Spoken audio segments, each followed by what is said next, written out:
Assalamualaikum warahmatullahi wabarakatuh.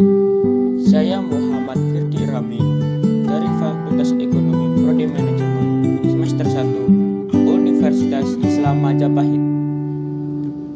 Di sini saya akan menjelaskan tentang hubungan ekonomi dan hukum dalam Islam.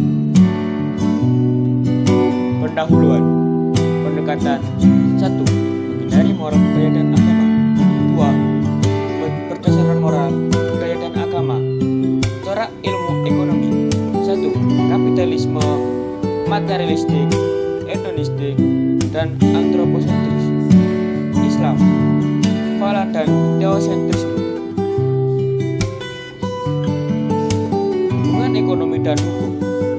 Hukum, ikatan kehidupan sosial, kepastian hidup. Hukum mengatur berbagai aspek kehidupan.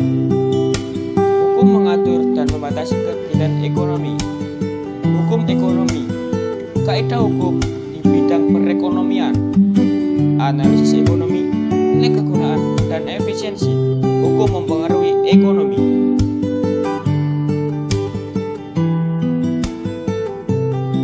Ekonomi berbasis syariah. 1. Kemaslahatan sebagai tujuan. Kemaslahatan duniawi dan kemaslahatan ukhrawi. 2. Syariah sebagai norma, falah dan hayah thayyibah.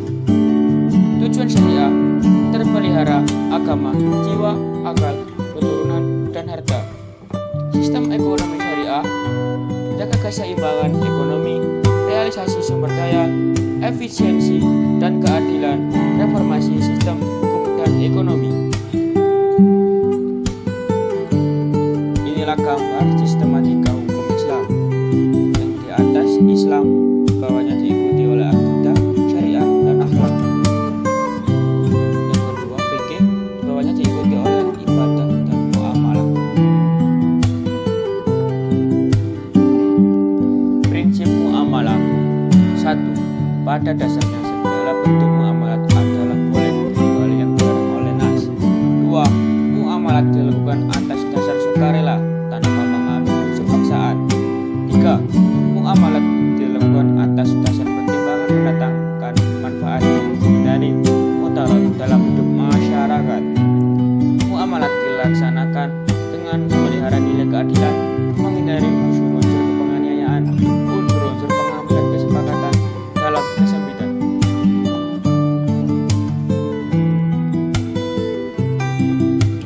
Korelasi hukum dan ekonomi. Hukum, ibadah, madah, ekonomi, zakat, infak, sedekah. Relasi, pemerataan pendapatan. 2. Hukum munaqahat. Ekonomi, nafkah, dan harta bersama. Relasi, memenuhi kebutuhan pokok.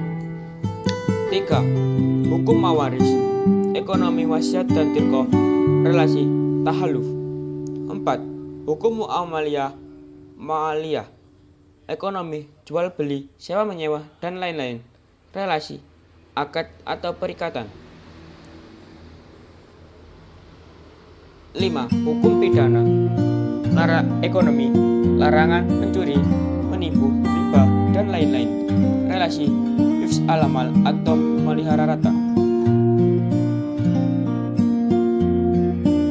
6. Hukum politik, ekonomi, sumber pendapatan negara, faih, jizyah, dan zis. Relasi, pemerataan pendapatan dan pengembangan masyarakat. Dimensi ekonomi dari hukum Islam. Satu hal yang menarik dari kajian yang dilakukan oleh para ulama dalam menjelaskan hubungan antara ibadah dan muamalah dari dalam berbagai karya mereka adalah ketika meletakkan hukum muamalah setelah hukum ibadah. Hal ini seakan-akan mengisyaratkan bahwa setidaknya semua aturan tentang ibadah mempunyai efek dan pengaruh terhadap aspek muamalah. Tentunya penempatan sistematika yang seperti ini bukanlah sesuatu hal yang kebetulan, melainkan berangkat dari sebuah kesadaran bahwa perlu adanya sinergi dan integrasi antara hubungan kepada Allah dengan hubungan sesama manusia.